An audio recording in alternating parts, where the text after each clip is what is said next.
Ветер, у тебя есть день? Сейчас свободен? Я приеду. Подожди.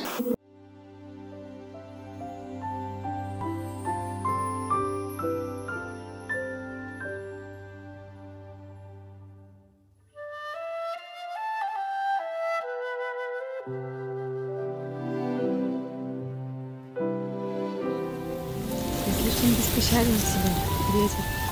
Беспощаден? Да? Да?